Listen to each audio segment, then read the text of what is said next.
In order to capture Christmas reindeer and exchange them for money, the villagers set up fences in the square ahead of time. But when Christmas Day arrived, the reindeer herd didn't show up like they usually do. Only 2 injured reindeer appeared. To figure out what was going on, the villagers quickly drove deep into the mountains to investigate. What they saw was a chilling scene. All the reindeer were lying on the ground.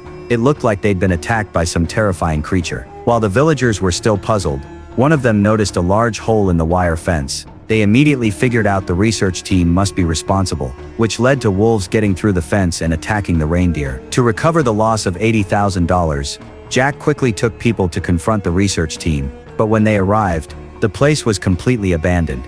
Only some strange photos and a deep pit were left behind. After confirming the site had been abandoned by the team, they had no choice but to leave. But to keep the village safe from wolves at night, Jack set a trap at the entrance to the village. But unexpectedly, the next day something strange appeared in the trap. As Jack cautiously inspected the trap, he was suddenly startled by what he saw. It turned out to be an old man. To avoid getting in trouble with the police for setting illegal traps, Jack quickly called his companion to help deal with the body. But just as they laid the body on the table, the old man's nostrils suddenly twitched. It was clear he wasn't actually dead, so Jack's friend leaned in to hear what he had to say. But the next second, he was suddenly attacked. As the situation turned extremely tense, a boy suddenly rushed in. He claimed the old man might be the Santa Claus from legend. Turns out he had read an old book when he was a child. It described Santa Claus as a man-eating demon who came down from the mountains every Christmas to catch naughty kids. While everyone was still skeptical of the story,